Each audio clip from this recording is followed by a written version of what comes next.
What is up, bros? I'm Jonathan. And I'm Caleb. And we're a couple of bros on a mission to give you guys the most detailed movie reviews out there with as little bias as possible. Welcome to the All Bros.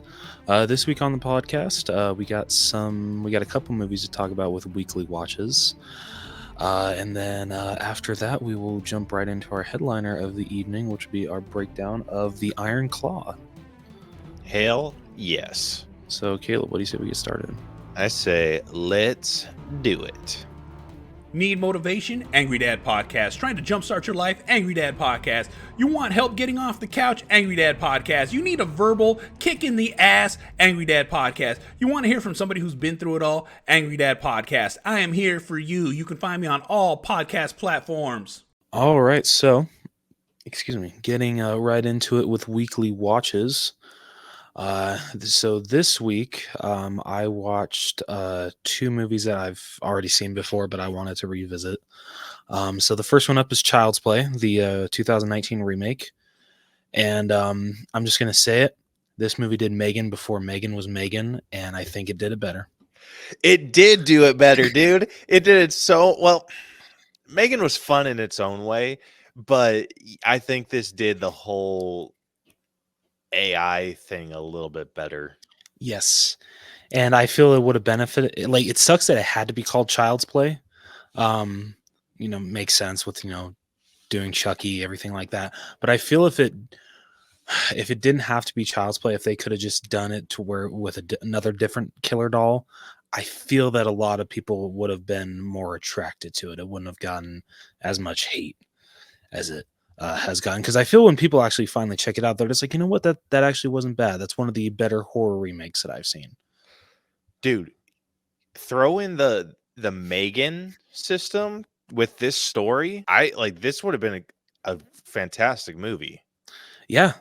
Like, merge the two, get rid of Chucky, and just like make this the story for Megan. Like, that's a freaking winning movie right there.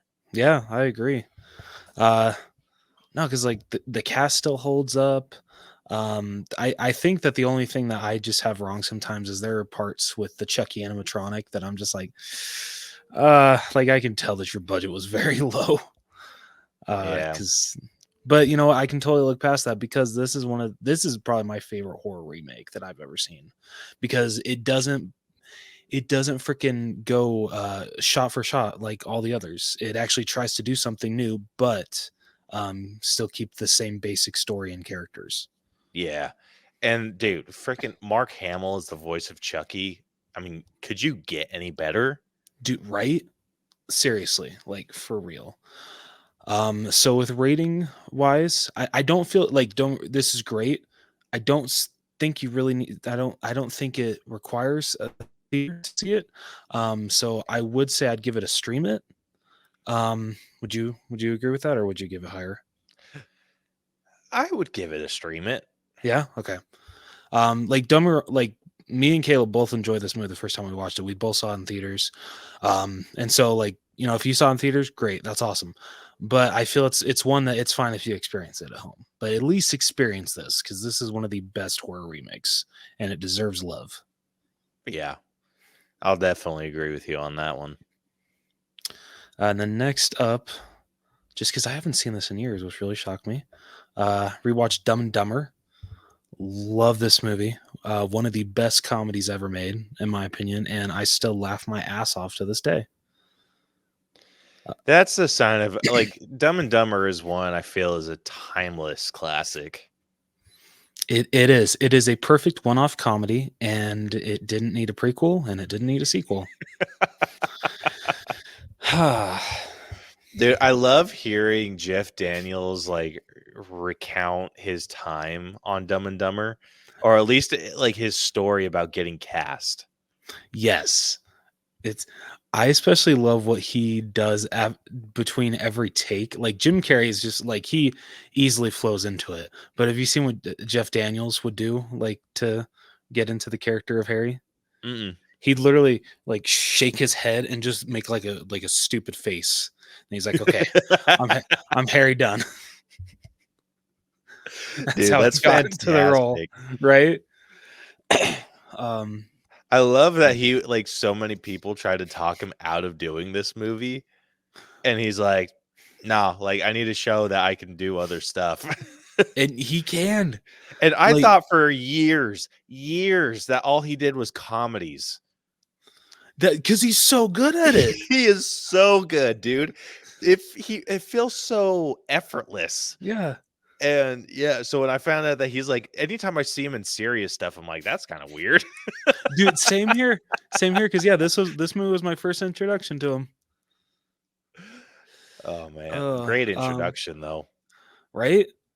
So just because I feel like I would love to experience this with an audience, just to be able to laugh your ass off and just experience what a great comedy this is. So I would give this a $5 Tuesday. That's fair. Okay. This is one that you would absolutely have to have the right audience surrounding you. 100%. So I think anyone willing to see this movie, like if they were to do one of those throwback cinemas or whatever, I think that this would be a perfect one to get like a really good group of people together. Yes, 100% agree. But yeah, so that's all I got for weekly watch. So yeah, that was unfortunately, easy. yeah, I haven't been watching a lot of movies lately. I've stuck with series too. I get it. I know. I've freaking had so much going on that all I have time for are like little shows. I've even attempted to start a movie during my lunch, and I was like, I can't do it. I'm like, I have to watch a show during lunch because I like to be able to finish something. Like I won't even start new episodes. Like if my lunch is an hour. If I watch something that's only like 45 minutes, I won't start something new. Like, Okay. yeah, like Okay. so what I'll do is I'll watch like an episode, like the 45 minutes, and for the remaining 15, I'll watch YouTube or whatever. Like, because those videos, I'm just like, yeah, whatever. Like, I don't need to continue. Yeah. But yeah, so I've been watching bunch of other shows. I started watching Twisted Metal. That's Anthony with Anthony Mackie. and Yeah. How's that? yeah. It's actually really good. It is so funny. Like it is a hell of a time. And I didn't know this. Thomas Hayden Church is in it. No shit. Yeah. Oh. And I was like, dude, like this is a freaking crazy story. Like how, like what's the deal with, like I was trying to think of like what the deal was with the game. So I did some research on the game. The game is as simple as you can freaking get. It is driving around with cars and guns and shooting each other. Like that's all the game is. So they were able to create a story from scratch. And that's impressive. It's a killer story. And then they were able to create I want to say he's an original character with this character Sweet Tooth, who someone is playing his like the form, but Will Arnett does the voice. Oh, and interesting. His voice is Joker level, like freaking. It's so good. It is so good. Like he has like a maniacal laugh and everything. Like it is borderline Joker, and I love it. Damn. And yeah, it's freaking awesome. And the mask, bro.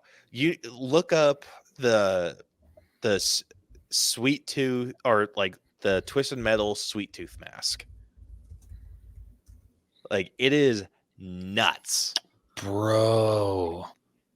Damn, that's terrifying.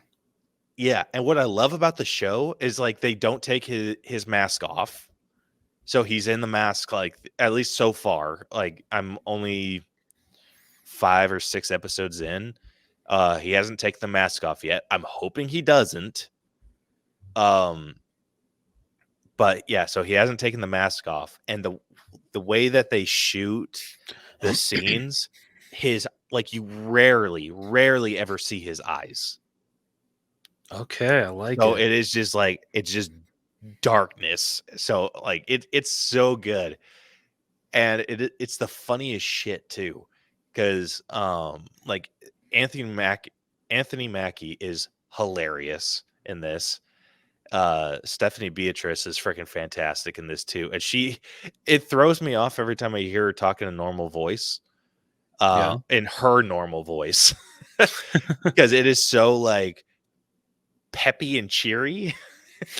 So when she's talking, I'm just like, what the shit? The hell are you? Yeah, because I'm so used to seeing her from like Brooklyn Nine-Nine, where she's so monotone. Yeah. But it's a great time. It is a great time of a show. It's Like, on so Peacock, freaking right? fun. Yeah, it's on Okay. Peacock right now. Highly recommend. Okay. It is check it just out. kind of like brainless action, which is perfect for lunchtime. Yeah, there you go. Hell yeah. Yeah, and the episodes are fairly short. I think they're around 45 minutes. Okay, that's not bad. Yeah, like a little bit longer form, but still really good. Like, Yeah. so yeah, Add it to the list. other than that, I haven't been watching very much. Like, I've been watching the newest season of The Bad Batch. I watched the Netflix One Piece, which I really liked. The live action one, for those of you wondering, not the anime. The anime, they have a specific cut. Like, someone went through and cut a lot of the fluff out of the show, because there's like over 1,000 episodes of it. And so Damn. someone went in and said, all right, here's a main storyline, and they cut it down as much as they could. Like, again, cutting out the fluff. And they're like, all right, here you go. And so it's like, this storyline you could watch, and it's like an hour and a half. They have some storylines that are longer than that, so it's like closer to like 4 hours, but they have it cut up into little like important pieces. So I'm like, I could do that. And with how much I enjoyed the show, I am willing to give those cuts a shot. But yeah, other Fair. than that, I haven't been watching a whole hell of a lot. I mean, minus those two movies, all I've been trying to do is get through the rest of The Office on my second rewatch. So that's what I'm doing. I'm at the end of season 7, and I'm not ready to say goodbye to Michael Scott again. So that's going to be hard. Oh, man. Because as we all know, it kind of went a little downhill after that. Well, you would know. I haven't watched The Office all the way through. Oh, shit. My bad. I didn't mean to spoil it. I've never, like, I've watched bits and pieces of The Office, and I find it funny. I did try to start it from the first season. I made it halfway through, and I was like, I can't. Yeah, you have to push through season 1, dude. I know. Season 1 is a hard watch, but I promise you it gets better season 2 and beyond. I promise you. Like, honestly, every rewatch, I'm going to be honest. I mean, this is only my second rewatch, but I completely skipped the first season. Do you really? Yeah, because I mean, I remember what happens, but it's just so hard to watch it. Like, on your first watch, you kind of have to like really get to know the characters. But like Michael Scott, Steve Carell's character, they do a complete 180 when it comes to him from season 2 and beyond. He's completely different than what he is in season 1.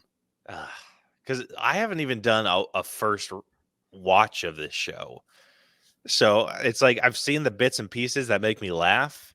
And then I'm like, okay, well, this one was from season 1. And so there's like funny bits. It's just, that's all they really are. Just those bits. And I'm like, I can't. No, dude, I get it. Like, so it's just kind of like put a sour taste in my mouth with those shows. I get that, dude. If you can like stomach season 1, which I forget how many episodes season 1 is, like, it's worth it for season 2 and beyond. I promise you. I promise you, man. Well, I'll trust you once, Okay. once I get around to actually like needing a new show to watch. Like, I'll I'll give it a chance. Okay. But yeah. All right. Well, then, what do you say we just jump into our headliner? I say, let's do it. All right.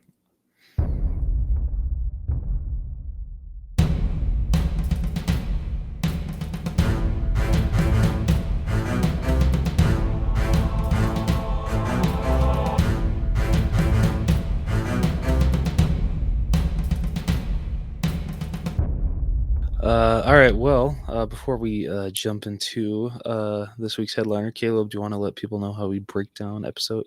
Wow. Breakdown episodes. Break down movies on this podcast. I would love to. If you are new to our breakdown system, we have split movies into 8 different categories that we individually score to come to a final All Bros letter grade.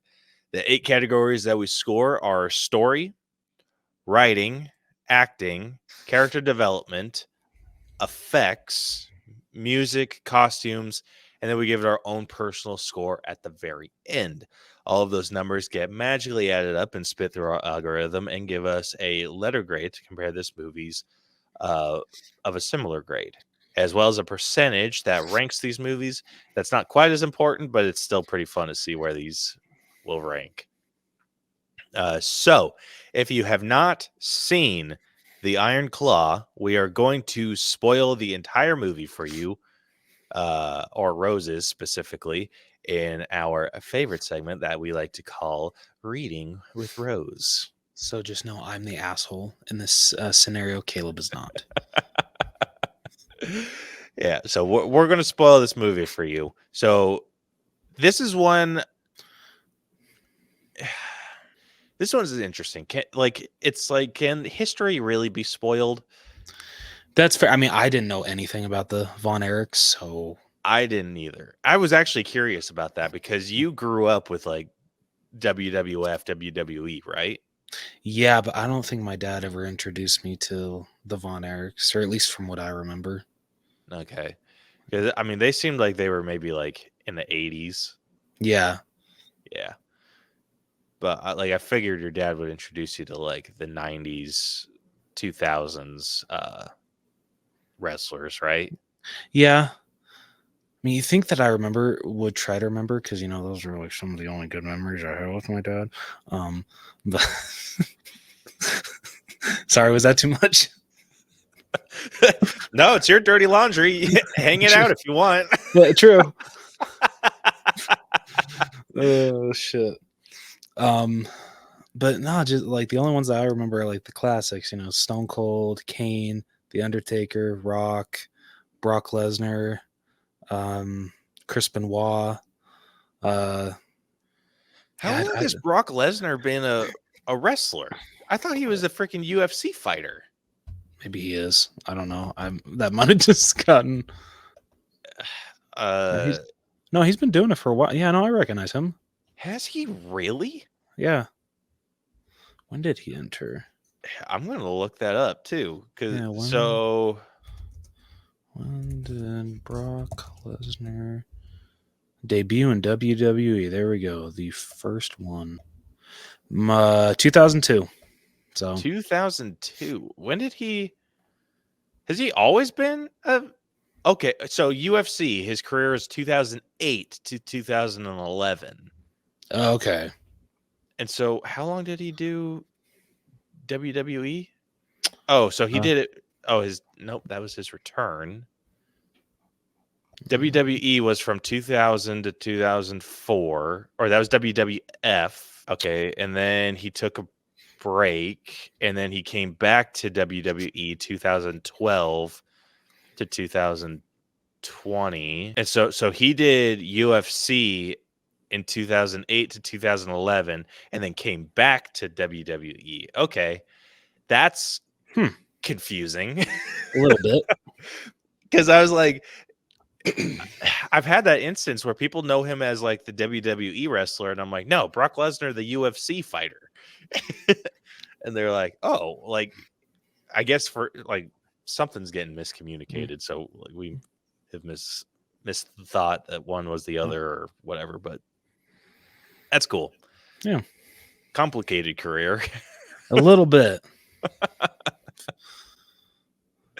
But anyway. So yeah, we'll be posting the spoiler warning now. So if you decide to listen beyond this point and anything spoiled for you, sorry, not sorry.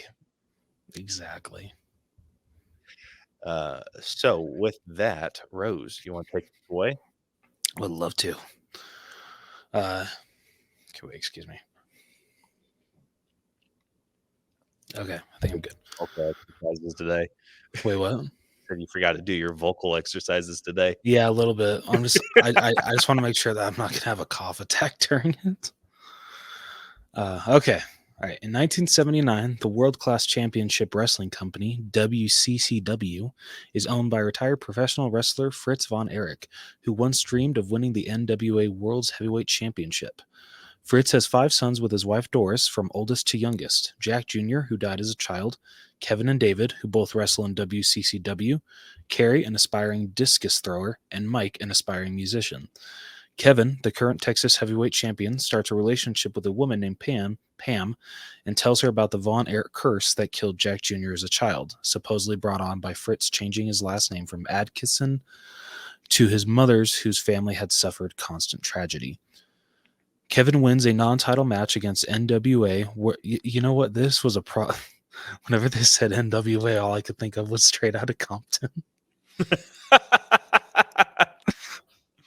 Fair enough. Right, Kevin wins a non-title match against NWA World Heavyweight Champion Harley Race by disqualification, putting himself in the lead to challenge for the title. However, Fritz is disappointed that Kevin took a long time to get up after a vertical suplex directly on concrete, but is delighted by David displaying a natural talent for showmanship while cutting a promo.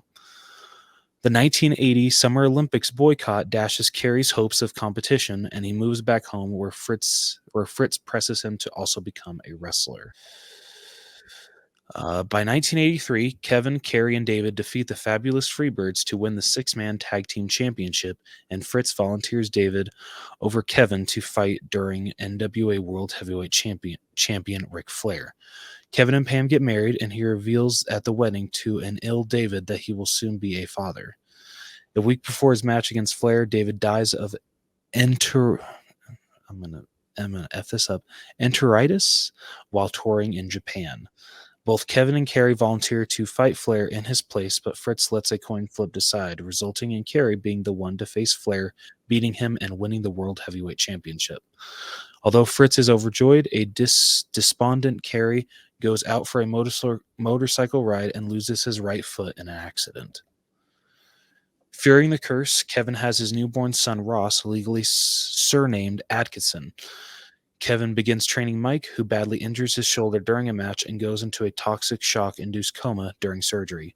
Mike narrowly emerges from his coma with noticeable brain damage, but when Fritz presses him to get back in the ring, he takes his own life, and a grief-stricken Kevin starts to distance himself from Pam and Ross, fearing the curse will affect them too.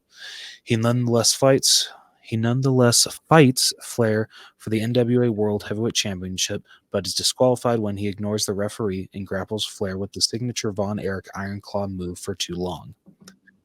Carey returns to wrestling with a new prosthetic foot and works for the World Wrestling Federation, now dwarfing WCCW in popularity, where he wins the Intercontinental Championship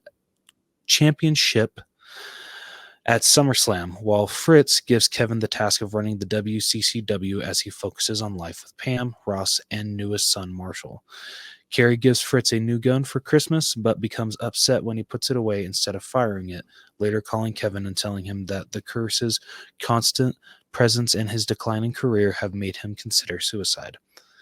He hangs up before Kevin can learn his location. After calling Fritz for help, but receiving none, Kevin arrives at Fritz's house the next morning just in time to hear Carey commit suicide. Kevin arrives at Fritz's house the next morning just in time to hear Carey commit suicide with a gun and nearly strangles Fritz to death in a fit of rage. Sitting with his brother's body, Kevin has a vision of his brothers in the afterlife. Carrie leaves behind the coin that decided he would face Flair and reunites with Mike, now free to pursue his musical dreams. David wearing the world title belt he had been chasing in life, and Jack Jr., whom he meets for the first time since being a toddler. Sometime later, Kevin sells WCCW to Jerry Jarrett, despite his father's protests. Doris gives up her housewife duties for her hobby of painting and divorcing Fritz, and Pam becomes pregnant again. Kevin weeps while watching his sons play football, telling them he misses having brothers. They promise to be brothers to him, and he gets up and plays with them. A textual epilogue reveals that the Von Erichs were inducted into the WWE Hall of Fame in 2009, and that Kevin and Pam are still married and have bought a ranch in Hawaii where their large family lives to this day, including their 4 children and 13 grandchildren. Dude, this isn't going to come up in the episode at all, but the picture of him and his family, someone sent one of his grandchildren flying. Did you see that? Oh, yeah, I did. Like, That was damn. like, dude, that was all I could like think about when that picture came up. I was like, holy shit. Like when I realized how high that kid was. Yeah. Anyway, for those of you that haven't seen it, yeah, there's a picture of Kevin's family, and they're all like, typically, like you see that, like they're all kind of like grouped together on the bottom of this picture, and then up in like the top right hand corner is one of his, I'm assuming his grandchildren, that is just up in the sky. Like Yeah. this dude was freaking yeeted. Oh, shit. And I think what threw me off is all of the people on the bottom look normal. Like Yeah. no one looks like they had just tossed him up or anything. They're just like all standing there smiling. I'm like, holy shit. All right, who's catching this kid? Yeah. Like that seems like something you don't take your eyes off of. Yeah, right? Oh, but yeah, I was like, holy shit, dude. Like Just imagine you throw the kid up, you put your hands back by your side, they take the picture, you're like, shit, I blinked. Oh, shit. it's like, dude, there's a story after this picture and I want it. Please tell me that's in the bonus features. That would be hilarious. But yeah, like I said, it won't come up anywhere else. I just found that's so funny. No, that was hilarious. But yeah, dude, getting straight into it with the story. There were some things that you brought up in the synopsis that I didn't catch. Same here. Like I didn't catch that it was like a fantasy or like an imagination thing that he was imagining his brother, like Carrie, going to be with his other brothers. Yeah, I thought that was I thought that was just us seeing it from Carrie's perspective. I did too. And so yeah, that wasn't very clear. But I mean, it's a beautiful scene. Like that Yeah. freaking had me crying. Dude, it freaking had me welling up, but they should have made it seem like it was his daydream a bit better. Yeah, I can definitely agree with you there. And then what's her face? Their mom divorcing Fritz. That also was not very clear. Yeah, no, same here. Yeah, literally the last interaction you see between Doris and Fritz is her saying that she didn't make anything for dinner. He sits down, watches her paint, and that's it. Yeah, I was like, okay, you're just going to imply divorce, and then it was funny because like I was watching the credits and it said A24. I didn't catch it at the beginning that it was A24, and so I was like, there we go. Yeah. Because A24 makes some questionable editing decisions. That's fair. But damn, do they make some quality movies. They do. I have yet to see an A24 that I haven't liked. I'm Yeah, same gonna here. I'm gonna Google A24 films real quick Okay. just to make sure that sounds You're not right. talking out of your ass. Yeah. Uh, sure. I'll stand by that. Yeah, I haven't seen an A24 film I haven't liked, but I have seen a lot that are questionable. All right, fair. I And mean, it's not their like, new one, Civil War, looks really good.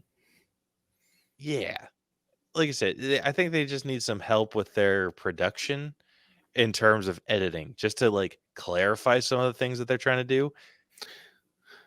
Yeah, I look at A24. They're like the so like Blumhouse does all of the horror the cheap horror films. I feel A24 does everything else when it comes to genres with cheap filmmaking. I'll give you that. Hmm. I will definitely give you that. um yeah, but the story, like, I feel like the flow wasn't quite right with this one. This, like, don't get me wrong, the story was fantastic. Yeah. Like, in the overarching story was fantastic, but I think the big issues that I had came down to the editing, and it just felt like everything was happening so freaking quick. That's fair. This movie does move quite fast with storytelling. Like another thing that I didn't notice, maybe you did, with Carrie, um, like I feel it wasn't implied at all about the Olympics being boycott. Or am I losing my mind? I didn't. No, I mean, they did a little bit, because it, like, they show him running up to his coach and like a bunch of people running up to the coach, and then you see like that one dude that just kind of like throws himself to the ground, and then you That, see every, like, the family watching that presidential announcement, like talking okay, I about must have not paid. the boycotting of the Olympics. How did I miss that? Okay, I have I no take it idea. back. I take So my I mean, they comment back. did touch on it a little bit, and then Okay. when he got home, they were like, okay, that sucks. And then, like, well, you need to be thinking about your future. And I'm like, professional wrestling, like, they have an Olympics in another 4 years, right? Start training now for that, not for wrestling, but whatever. Yeah, but I don't think they settled on that, or kind of let that sit very long. They let too much stuff like skate by. Like, when it came to Carrie's story, maybe like even Mike's. I think Mike's could have been expanded upon a little bit too. Yeah, Like, Mike with his definitely got musician. he's the brother that definitely got the least amount of attention. Yeah. Like, even like with your synopsis, it explained it so much better, that it was Fritz pushing him back in, or trying to get him back into wrestling, that made him like go off the deep end, Yeah. versus I thought it was that he couldn't play his music anymore. And that's what was like the final straw for him. Honestly, I feel like, I know this is based off a true story, but I feel that would have made more sense if A that's what little pushed him bit. off that end. Like, it's like, I don't know. Like, it's there were so many things that were just kind of left like, okay, wait, what? That you need explained to you after the fact. And that doesn't fly by me very well. That's fair. I will say though, each death of each brother was handled very, very well. I feel in I think David's could have been a little bit better, maybe. that's fair. I mean, freaking. What sucks is, so like the Carrie's death unfortunately got spoiled for me, so I knew he committed suicide, but I had no idea that two of the other brothers had passed as well. So yeah, when they freaking say, "Oh, David passed while he was in Japan," I'm like, "Wait, what?" Like, after the fact, it makes sense, with him throwing up blood and just how sick it's implied that he is. it makes sense. But it's still really sad what these brothers go through. And the fact that two of them were drawn to suicide of a way to just escape the weight and burden that their father had placed on their shoulders freaking just kills you inside. Yeah. That was a really tough pill to swallow. It's heartbreaking. Just heartbreaking. But in that aspect, I think the film did really well. Like the emotional hits, you feel those. And 100%. yeah, like you're supposed to. Yeah. And I think that was a combination of how well they put the story together. I mean, like I said, there were issues. Like, I think editing issues, if you would have removed all of those, I would probably be in the mid, like, I won't say mid. I'd probably be in the low 90s with the story. But with the editing issues and just how hard it was to track certain things, I'm probably going to end up putting this around 85. Yeah, that's fair. I'm definitely going to agree with you because there were moments throughout that I actually had to rewind a couple times just to make sure that I understood everything that was said and I could understand where the story was going from there. Same here. I actually had to turn on subtitles like a few minutes into the movie because they talk with a very thick accent. Yeah, I mean, honestly, nowadays, dude, I can't watch a movie without subtitles. Same here, unless it's like one I've seen a lot and it's like really loud. Like it needs to Yeah. be like deafening loud before I'll even consider turning the subtitles off. No, yeah, that's fair. So I think with all that, I think I'm just going to be a little higher than you at an 87. Fair enough. All right, moving on over to writing. Okay, because the mom did it too. The way that the parents treated their children in this movie, like, oh my god, when they would try to come to them with like a problem that didn't involve wrestling, they're just like, go talk to your brothers. I don't have time for this. That's what they're here. That's what they're there for. I'm like, no, that's what you're supposed to be here for. Yeah, I'm like, heaven forbid you talk to your children. Yeah, heaven forbid you have to be an actual freaking parent. I know, but they weren't batting 1,000 on that end whatsoever. I do understand to a certain extent, feeling like you couldn't go to one parent versus the other, like when Fritz was being really harsh on Mike and Kevin's like trying to get him to back off. Like that's something like, yeah, you need someone that can talk to that person that way to go and do that. Yeah. Like that's not a father-son chat. That's a mother-wife chat. Or a husband-wife chat. But I mean, I don't know. Like I think that they were able to capture the essence of brotherhood fairly well. I agree. On some stuff. Others I'm like, no. Like I'm trying to think of like an instant. Oh, okay. When they were at the Mike's gig and Kevin makes that comment like, look at my beautiful brothers. I'm like, that's a weird thing to say. Yeah. Like I've never once thought that. Like listen, I love my brothers to death, but in that instance, if I wanted to show like that I was just having a moment of bliss and just enjoying being a brother, it is going to come. Maybe it's just because I'm an asshole, but it doesn't come out, look at my beautiful brothers. I'm just going to be like, look at this loser. Like that is the most love that I feel I can show. That's the best way for me to show my love to my brothers. Just be like, look at this asshole.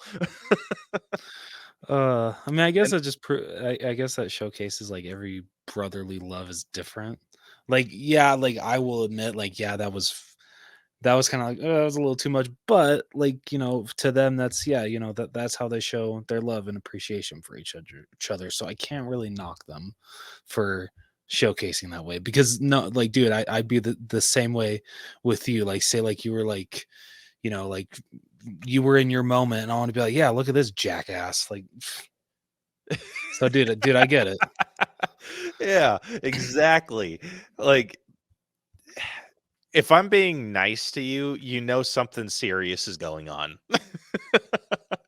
He's not wrong. Like it's just like, hey, I know that you're having a hard time right now, and like I'll have like that hard, like the difficult conversations and stuff with my brothers, Yeah. but it's just I'm trying to think of the best way to like describe this.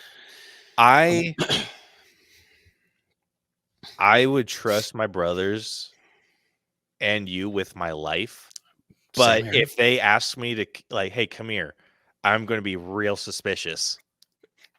Like, Even me? maybe not you, but Okay. if Coy and Bronson were to be like, "Hey, come here," why?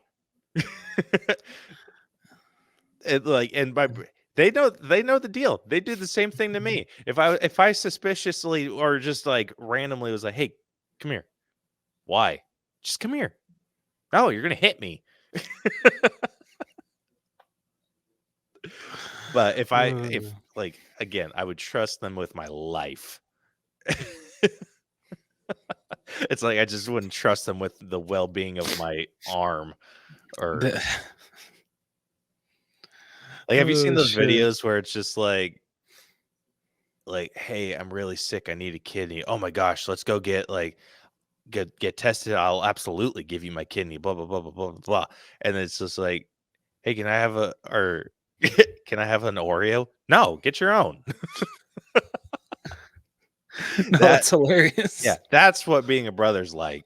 And so I think they were able to capture that essence really well, other than like them showing love for each other. Like that felt weird, but that might be a me No, problem. I'm the same way. Like, I've never had, a blood brother. Caleb is the closest thing I've ever had to a brother. I mean, he is my brother.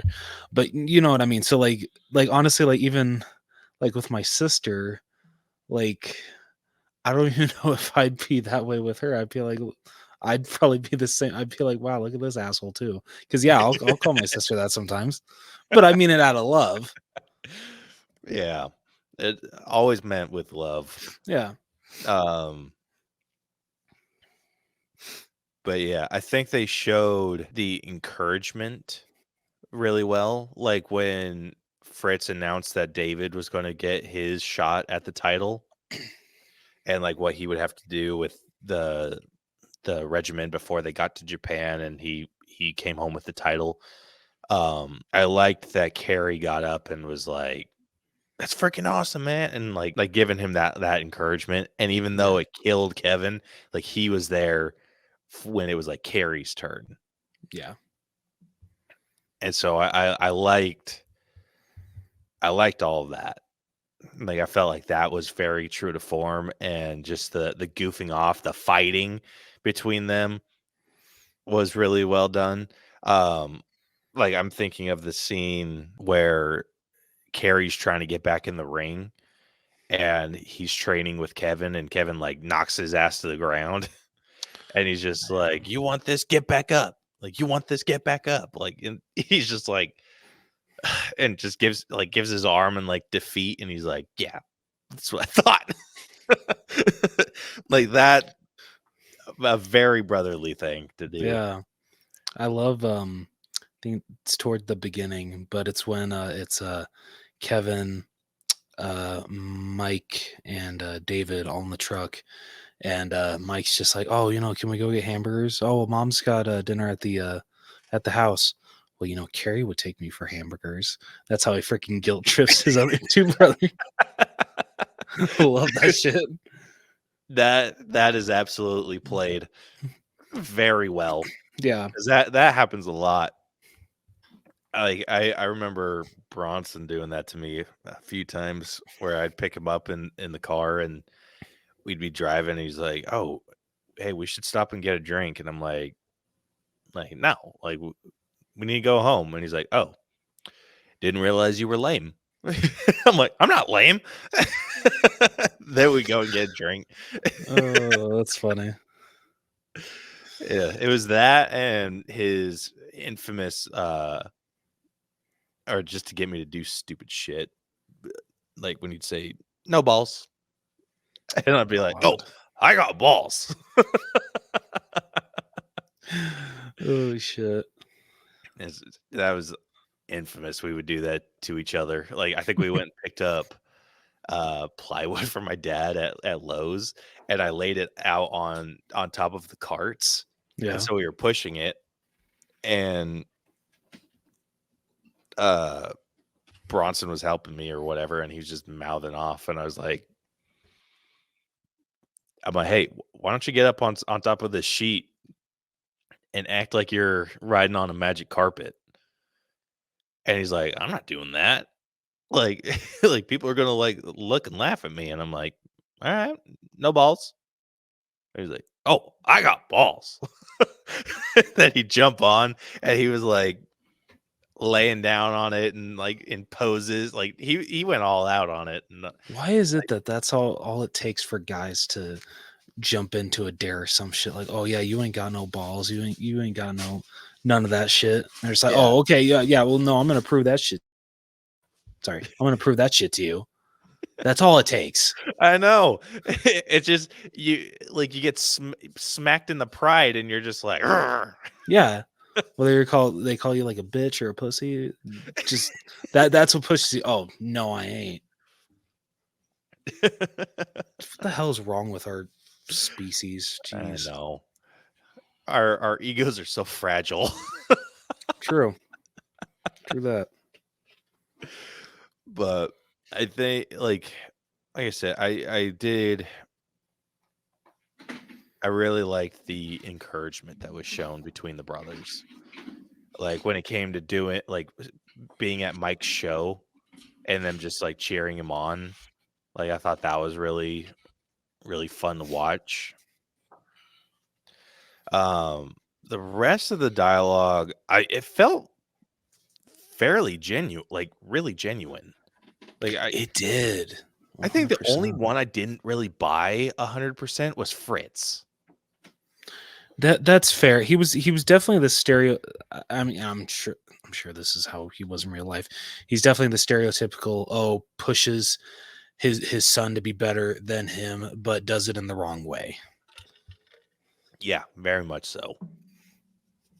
So I liked it, but I think they went a little too exposition heavy in his dialogue. And so it Fair. kind of like pulled me out of it a little bit. I was like, okay, like I feel like there's some things that he could have explained less Yeah. because I think they were trying to give a lot of exposition with his dialogue. And so it felt very just like, okay, like I feel like your son who was raised to or been in this wrestling thing for what I'm assuming is a significant amount of time would know this. Yeah. It's just I think maybe you introduce Pam a little earlier. I mean, obviously you kind of need to follow the story or the real story a little bit, but I think you could have just included Pam a little bit more, made her the exposition person like that gets all that. Like so, I forget what I know there's a term for that, like the person that we follow that we know as much about the story as this person. Oh yeah. Fuck, I forget what that is too. But I think that should have been like that kind of talk should have been aimed more towards Pam since she didn't quite know about the wrestling world. Yeah. I can definitely agree with that. Yeah. But yeah, other than that, I mean the dialogue felt very natural, fair, like really good. I'm not too much higher than my story score though. So I might be like 86. Okay. Like, Yeah, what I are you think I'm gonna be thinking? I think I'm gonna be the same as you, just 1 point higher, so I'll be at an 88. All right, moving on over to acting. Starting off, we have Zac Efron, who plays Kevin Von Erich. Jeremy Allen White, who played Carrie. Harrison Dickinson, who played David. Holt McCallany? I think Yeah. so. Holt McCallany, who played Fritz Von Erich. Stanley Simons, who plays Mike Von Erich. Mara Tierney, who played Doris Von Erich, their mother. Lily James, who played Pam. Oh, and that's it. That's it. Yeah. So, yeah, I am. This isn't a very difficult top three for me. Wait, it is or isn't? Isn't. Okay. So, I think number one, giving it to Zac Efron. He Oh yeah, 100%. killed this role. Yeah. Like, holy shit. If Like- people if people still think that he can't act, watch this movie and you will be on the Zac Efron train. Oh, yeah. Like, I think he's a better dramatic actor than he is comedic. I can agree with that. Like, his performance, I mean, he did okay in Ricky Stenicki, but he dominated it with this film. Yeah. And I hope that this movie qualifies for an Oscar, because I think it was borderline Oscar worthy. My number two, on the other hand, gosh, this one's a little tougher.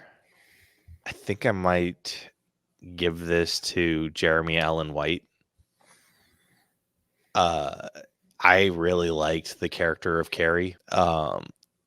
It's understandable how he ended up where he was at. I think like there was a lot of shit that was just kind of going on in his life that would have been really difficult to deal with, because not only is he dealing with the loss of his brother, he has to live with taking the title from him and just like dealing with that.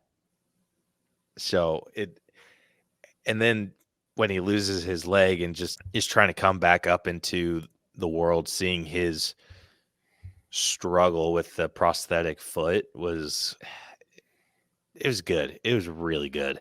I haven't seen him in pretty much anything that I haven't enjoyed his performance significantly. Like, do you ever watch The Bear on Hulu? No, unfortunately not. I've seen him in Shameless though. He's phenomenal in that show. But I wanted to watch The Bear. Yeah, I would recommend that show very highly, because his performance is killer. It also gives you a decent chance to look at the guy who's going to be playing Ben Grimm.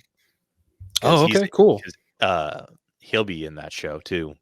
Nice. Okay. But yeah, he freaking kills it in that show. Jamie Lee Curtis is in it a little bit too. Oh, hell yeah. Okay. So if that sells it a bit more. Oh, 100%. OG Scream Queen, of course. Yeah, but I enjoyed his performance a lot. My number three, and this is where it's hard, because I feel it could be a coin flip between Jeremy Allen White and Lily James. I don't know if she was the popular choice on here. But I loved how she was how she handled the like, first off, like just how she met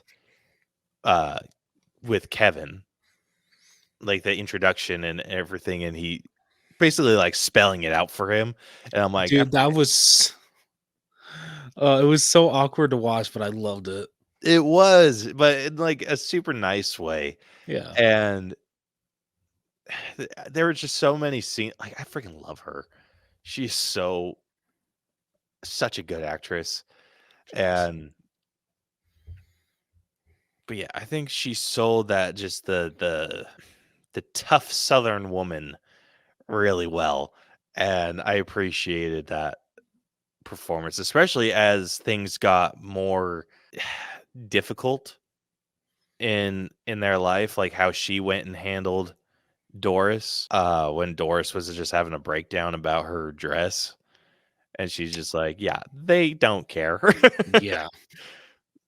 And just all of that good stuff. Like I liked it a lot, and I liked how the portrayal of how she reacted to Mike's death, because I think she had a freaking sweet spot for Mike. Yeah, I can definitely agree with that. Yeah, so she sold it so freaking well. Like I loved her in this. Yeah. So what's your top 3 look like?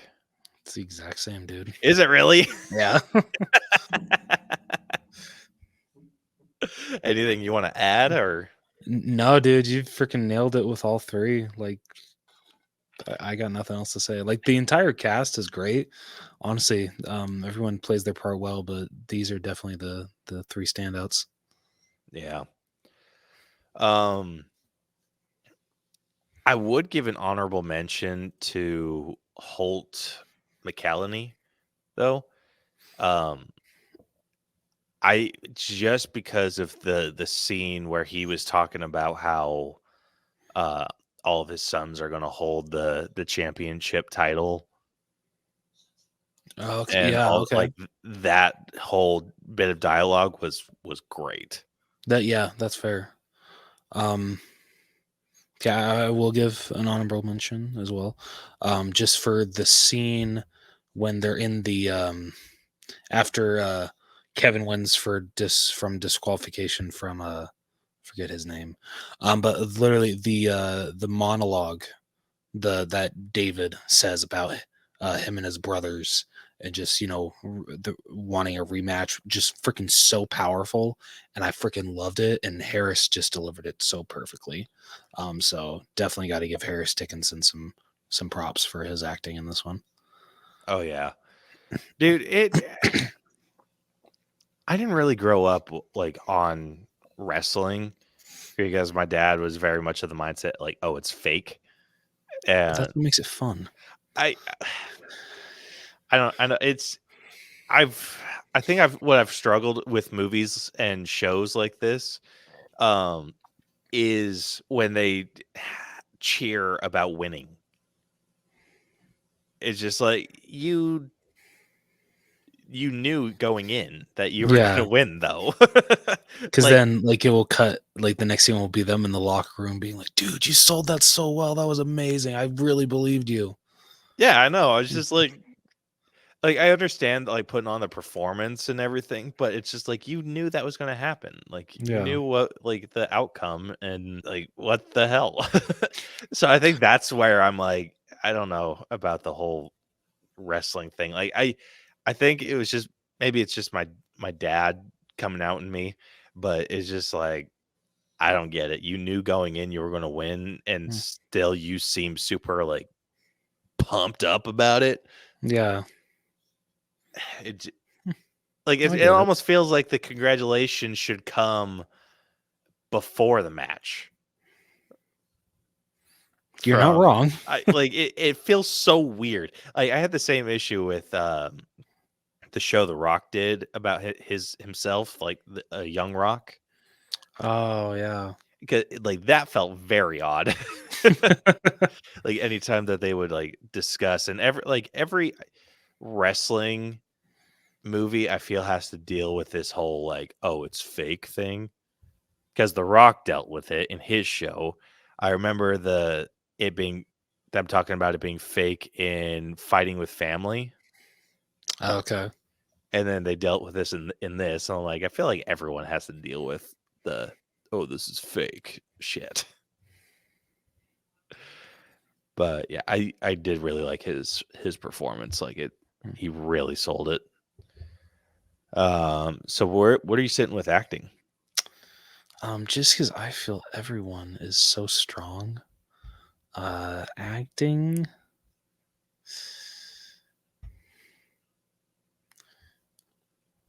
I think I'm going to be at a 93. I don't know if I've quite cracked the 90s, but I am still fairly high. Like I think I'm sitting around like 89. All right. All right, next up we got character development. Oh, you know what I forgot to do? I forgot to turn off the reading with Rose sign. Oh, oops. I didn't even notice that.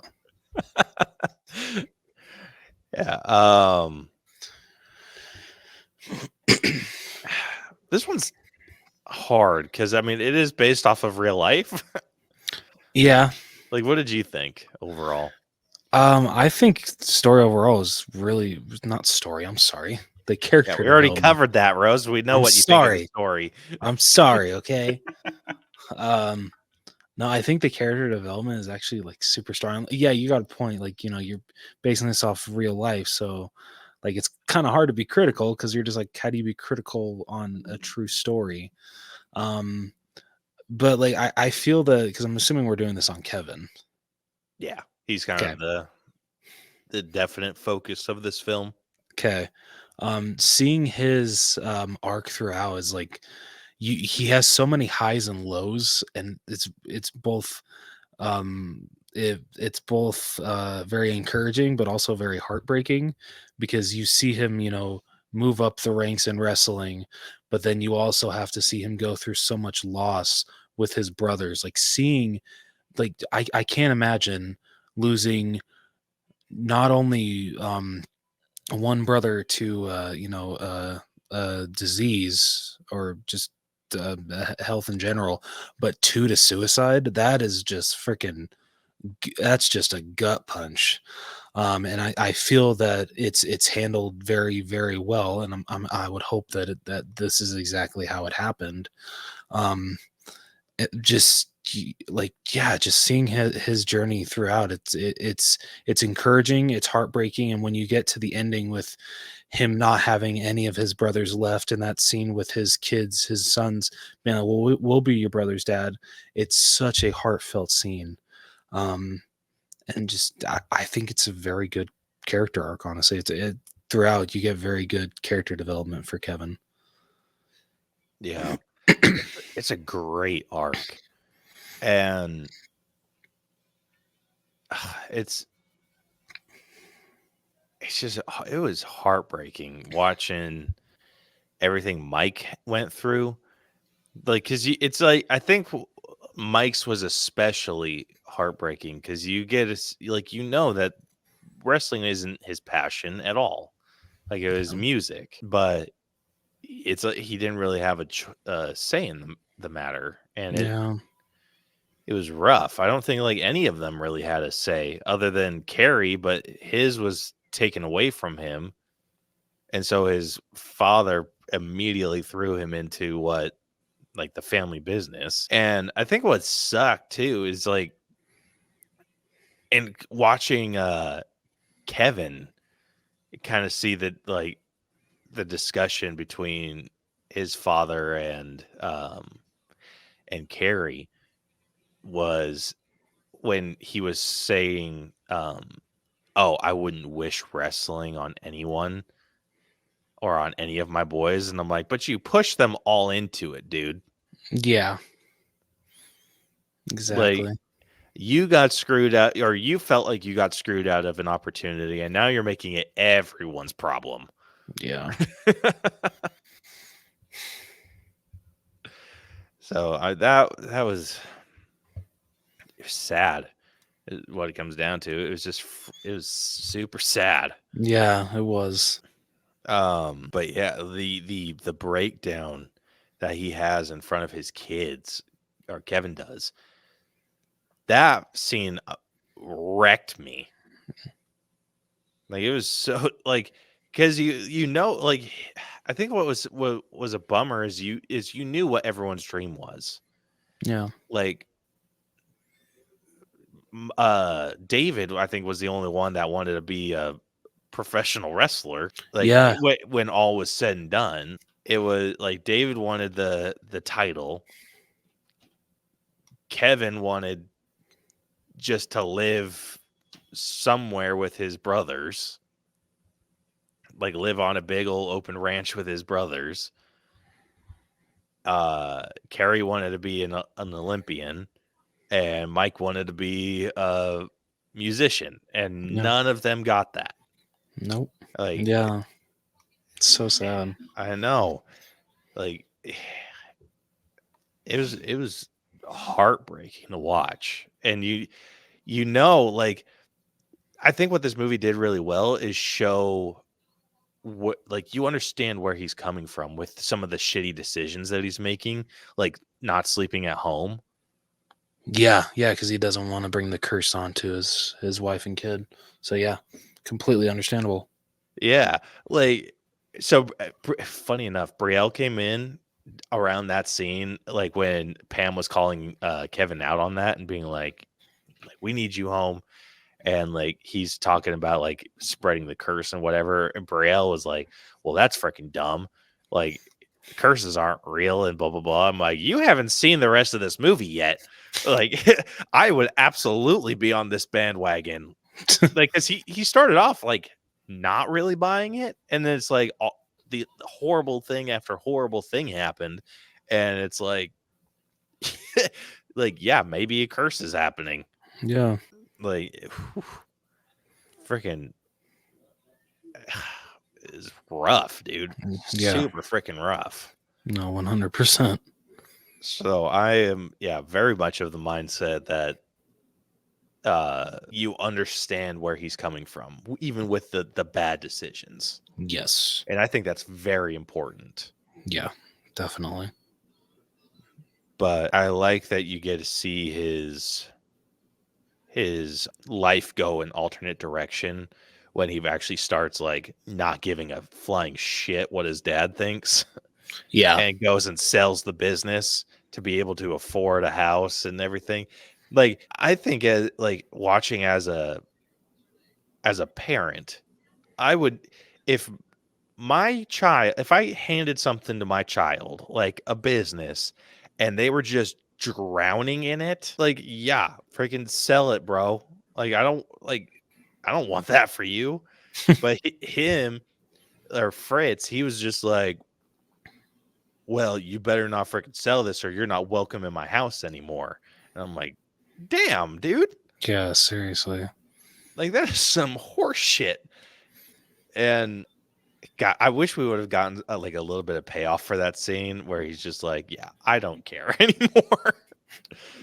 Yeah. So yeah, the arc here was rocking, even though I do feel like it was a bit of one of those negative arcs, at least until it got to the end, and then it started rising up a bit. Yeah, definitely. Because I there are some instances where I feel like we didn't leave on the highest note, just because they did like the epilogue of this, and then they showed off what he had accomplished, Yeah. and all that good stuff. And I like that we got to see that. I don't necessarily think that that's something we needed to see within the context of the movie. That's fair. Okay, Yeah. I can agree with that. Because we've had some other issues where it's like, oh, well, it ended and his arc wasn't quite complete. I feel like this is an instance where his arc wasn't complete, but in terms of, or with how the film was structured, it made sense. And so them just being like, oh, and he lived happily ever after, like, totally fine with that. Yeah. So where are you sitting with the character development?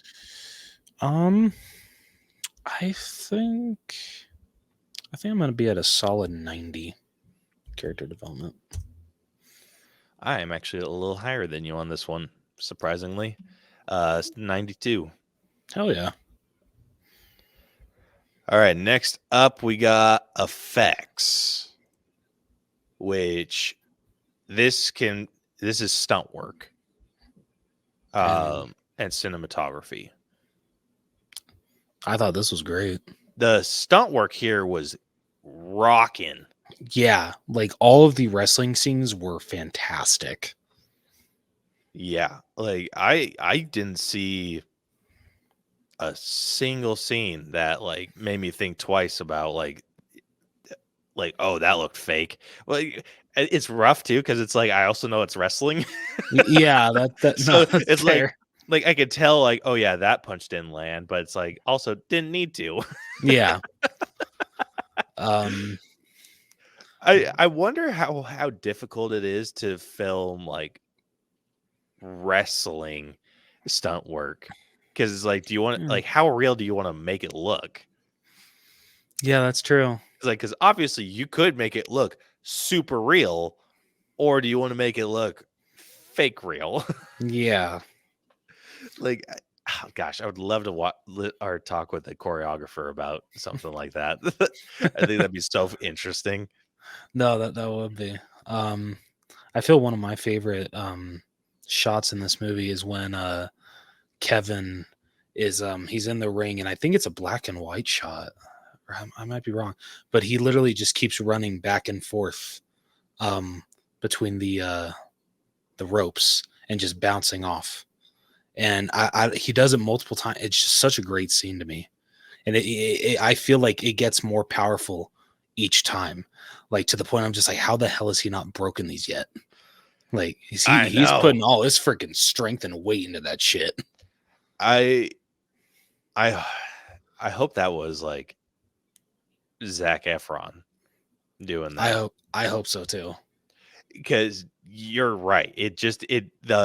The more hits that was landing, and just the more that he was throwing himself against those the ring was crazy. And like, have you ever like felt those, like the ropes? No, huh? Those are not like springy ropes. No. Like, no, they freaking hurt. Like, it feels like you're hitting a brick wall. Oof. Like a stringed up like brick wall, like, because those don't move easily. Shit. So yeah, like I think like it was just conditioning stuff, because it was like that, and then he was throwing himself on the ground, or on the mats, Yeah.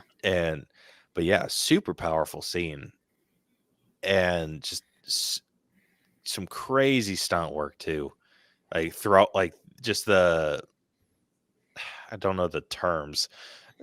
There's one downfall of not being raised like no one wrestling, but like throwing himself from the corner and like, Dude, I don't even remember the you don't names of remember the him? moves. Okay. No.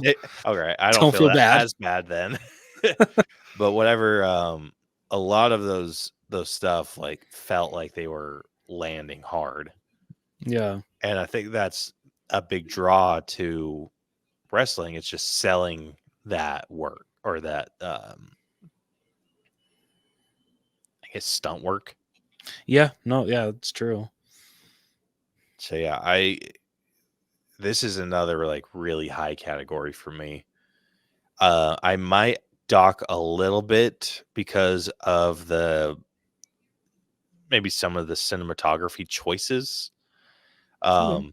I will say it's like some of them worked, like where it was like the pan, or not even the pan shot, where it was like just a still shot of them, like when they were trying to look for Mike, and then you just see them like searching, and then you see them like run off to a certain area. Oh yeah. Like that shot, I think maybe was a little too far away. That's fair. That is Because fair. it was just like, okay, what are they doing? And then How did like, you? Oh, sorry. yeah, if I didn't have the subtitles on, I would have been screwed. I've been like, huh? What? How did you feel about the beginning being in black and white? Felt out of tone. I feel the same way. Like I would have caught on that this is the Von Erich brothers at a young age, and this is the dad in his prime. You didn't need to have it in black and white, showing, oh yeah, no, this is just showcasing that it takes place before we're introduced to them in the present day or in their present Yeah. day. I just chalk that up to an A24 decision. Fair. That's fair. Like, I think they try to be. I think my issue with A24 is they try to be a little bit more artistic than they need to be. Their stories are. I think they need to work on story structure and not be so freaking artsy fartsy. Yeah, that's fair. So if they can nail that down, like, I'm all on A24 train. But yeah, that scene doesn't bother me too much because it's still really good. Yeah, no, it's still a great scene. I think I'm going to be a couple points lower than my character development, so I'm going to be at like a 90 for the effects. 80, like I was toying with the idea of doing like 89, but it just felt a little low. Yeah. No, I think I'm gonna match you. All right, next up we got music. I mean, I feel nothing really stands out. Like, I mean, thank goodness they didn't, have any like pop songs or anything in this, because this would have taken you out of the movie. Um, but I feel when the score needs to go hard, it goes hard. It does well at the emotional moments. So like, it's nothing special, but for the moments that it needs to stand out when it comes to a music score, I feel it does a good job. Yeah. I think the only song that really stood out for me, and I know the name of this freaking song but I can't spew it out. The song that Mike was listening to while Carrie was training, and then that's the one that the three brothers came out to. Yeah, I can't remember. Yeah, that's the only song that I felt was like utilized really well to hype up a scene. Everything else, like, there was some more memorable tracks Yeah. throughout this, but I don't think that those were used to their fullest potential. I will say I'm giving this movie a lot of credit for their use of silences. Yes. Definitely agree with that. Yeah, so I think soundtrack alone, I think I would be at a 6. But I think with how well the silences were used, I think that warrants a point bump. So I'm going to give that a 7. Feel the same way. All right. Next up, we got costumes. I mean, these were good. I mean, it definitely didn't shock me, the type of stuff that they wore in the wrestling ring. I mean, it wasn't like anything like because I've seen some WWE wrestlers wear some very extravagant outfits. And so like, yeah, like they definitely wore some stuff to, like bring attention to themselves. Definitely Zac Efron's yellow or orange freaking trunks. But I feel none of it felt out of place. It made sense. And no, I feel it was good. It made sense for wrestling. So honestly, I don't think I really had any problems with the costumes. Yeah.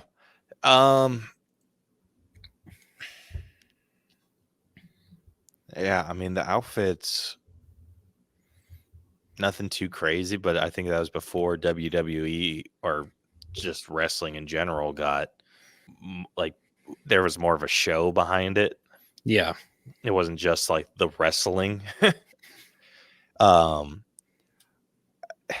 trying to like think of any like outfits, like the outfits that they wore or just the brothers wore were pretty basic, I'd say. I'm not familiar with Ric Flair, but I do feel like maybe he could have been a little bit more extravagant. But I also, like I said, not super familiar with the character. So, like, do you know him? I do. And I have seen him more extravagant than this growing up, but I still feel that it was on his level. It was on So, his level. Okay. yeah. This one's tough. This one's like super tough. What are you like? This is somewhere I think I could be at like a 7.5, but we don't do halves. I don't know. Just personally, I'm at an 8 because growing up, just remembering the costumes for WWE, even though this, was before WWW, I guess WWF, because that's where it started, really took off. And so, they weren't as extravagant as they are when I was a kid or even today. But, looking how Ric Flair's costume looked and just how some of the, just how the Von Erichs looked, I feel that they did a really good job. Showcasing what wrestlers wear to these events. So I'm at an 8. Yeah, if we didn't round down, I would probably give this a 7, but I do think that it deserves a little bit higher. So like I said, I'd be at a 7.5, which would end up rounding up to an 8. Like given your score, so I'll give it an 8, so it doesn't get bumped down. Okay, cool. All right, last up we got personal score. Sorry. You want this first or? Okay, you might want to go first because I'm about to have a cough attack. Give me a minute. Okay. All right, I am not well versed in the wrestling world. And I don't think that detracted from my enjoyment of this film too much. There was definitely a lot of, I don't know, filling in the gaps for what the wrestling world looks like for me. That made me just kind of be like, what? But that's more of a judgment on the wrestling world than this film. I think Zac Efron and everyone else in this cast were able to capture the essence of brotherhood very well and the relationship that brothers have. And I really appreciated that. They did a lot well. There were a lot of odd choices with this film in terms of like the editing and just different shots that they had, but they nailed the action sequences or just the stunt work that went behind this. Like major props to the stunt people on this film. Like they did fantastic. And then I would also say a slap on the wrist to whoever made us whoever's decision it was to show all of these guys in tidy whities way too much.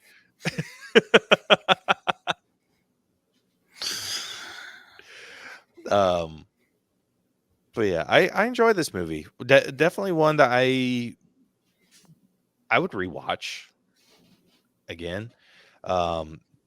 I'd probably have to watch it with someone though. I don't know if I could watch this again by myself. Like this would be one that if someone had claimed like, oh, I've never seen Iron Claw, I'd be like, oh, well, you want to sit down and watch it? Like it'd be that scenario. I don't know if I would come back and re-explore it, but I did thoroughly enjoy the film. It just, it almost gives one and done vibes, but I would like to see someone else experience this. So I am going to be giving this one an 84. Okay, not bad. Yeah, really everything that Caleb said. This might be my favorite A24 film. Honestly, it actually probably is.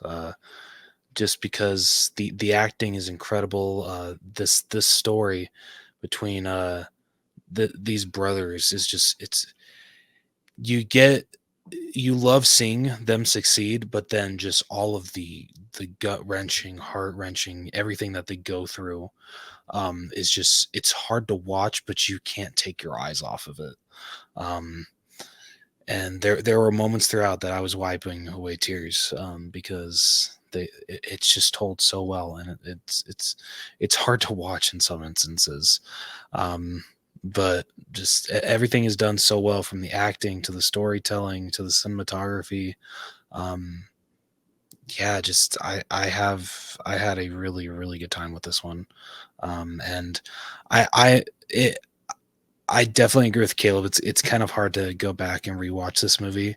Um, like I might have a hard time, but I definitely agree. Like, yeah, if someone says, "Oh yeah, I haven't seen the Iron Claw," yeah, definitely let's watch it together. Come on. Um, so yeah, so personally, I think.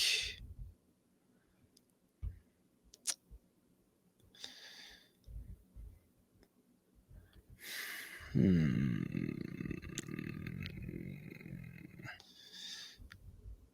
I think personally, I'm gonna be at an. Sorry. Man, you usually don't struggle with these. Yeah. And I've been thinking about this. I think I'm going to give an 88. Okay. Pretty decent score. Yeah. All right. So going through these categories, if it will update. Oh, did it update? Hopefully. Oh, guess it did. Usually the indicator like on the algorithm is that it will show half points, but I think everything rounded out to whole points. Oh, okay. Yeah, so that hasn't happened Yeah. very often. Interesting. All right. All right. Going through these scores real quick, starting off with story, we ended up averaging out to an 86.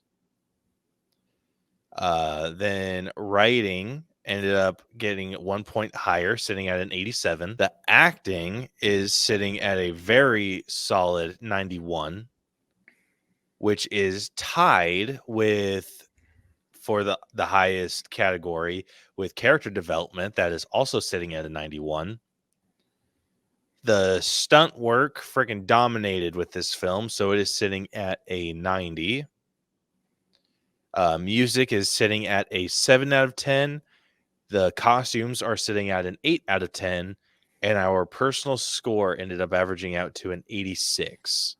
So with that, the final All Bros letter grade for the Iron Claw has come out to a B plus. Yes, let's go. Hell yeah. Very, very good ranking with that one. So let's see where it is sitting. Oh, it's sturdier. Like our cutoff for an A minus is 90%. This is sitting at an 87%. Okay, not bad. Like a just flat out 87. Wow. Okay, damn. Yeah, so that puts it on the exact same level as Nobody. Okay, I'm trying to remember what The Nobody was. Bob Odenkirk movie. Oh, yeah. Okay. Yeah, I could totally agree with that. I can get behind that. All right. Let's see. Let's see what it's below first. It is sitting below Halloween 1978. Wow. Yeah. Dude, barely too. It is 0.6 not even 0.6, 0.06% higher. Not even 0.1%. Wow. Damn. Yes. It is also below Psycho. Okay. It is below the Willoughbys. Ah, damn it. Dude, the Willoughbys is the shit. You can go to hell. It is also below Elemental. All right. I'm okay with that. It is below Detective Pikachu. We were a little too high with that one. Just You kidding. can go to hell. And it is below Freaky. Yeah, feel the same way. That one's still a little too high. Boo. You had your chance to change the scores. Yeah, I know. Shut up. All right, going the opposite direction. It is sitting above Nightmare Alley. All right, fair. That might be one that I kind of disagree with because I like Nightmare Alley a bit more. Go to hell. All right, it is above Frozen 2. Okay. Yeah, it is above Scream 2022. I can agree with that. It is above the Lego Movie 2. Definitely agree with that. And it is above Black Adam. Oh, definitely agree with that. Miles better than Black Adam. Yeah. Uh, But I think overall it has a pretty decent home. Yeah. I like that there's like you disagreed with what is below more than what it's above. I love when that happens. Oh shit. All right, well, you got anything else you want to say about the Iron Claw? Nope. Okay. Well, if you guys enjoyed this episode and want to hear more from us, be sure to subscribe and listen to us wherever you listen to podcasts. We are damn near everywhere. Spotify, Google Podcast, iHeartRadio, iTunes Podcast. Yeah, all that shit. Literally everywhere. If you want to follow our social media, we're at Facebook, Twitter, Instagram, and TikTok, all at the Allbros. If you want to email us, we are the allbroschannel at gmail.com. If you want to check out our website, tinyurl.com/the allbros. Is it the Allbros or Allbros channel? For our email? For our website. Oh, it's just the All Bros. Okay, it's just the Allbros. Okay. Yeah, you made me second guess myself. So tinyurl.com/the Allbros. That's what it is. And then if you want to check out our merch store, you can find it at tpublic.com/user/the Allbros channel. That one has channel, right? Yep. Okay. All right. Just make sure. Next week, we will be breaking down the Emma Stone movie, Poor Things. So let's see if she deserved that Oscar. I'm sure she did. Emma Stone's amazing. Yeah, I'm excited to talk about that one. I'll reach out to DJ, see if he wants to talk about it, because he seemed like he was on the fence about it. Yeah, that would be awesome if he could join us. We still got to see if he wants to are we wanting to actually reach out and see if he wants to do freaking Rebel Moon Part 2? Ooh, good question. Because I think that premieres this week or next week on Netflix. Ooh, I'll ask him. Okay, all right, sounds good.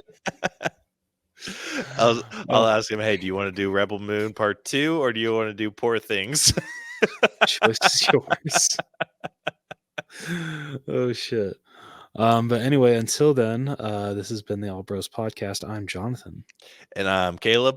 And we'll catch you guys next week. So long. I can't do that, dude. All right. You suck. You do your shut up, kiss my ass. You do your deuces and just get this shit over with. Way to show your enthusiasm for the show. I'm sorry. I'm sorry.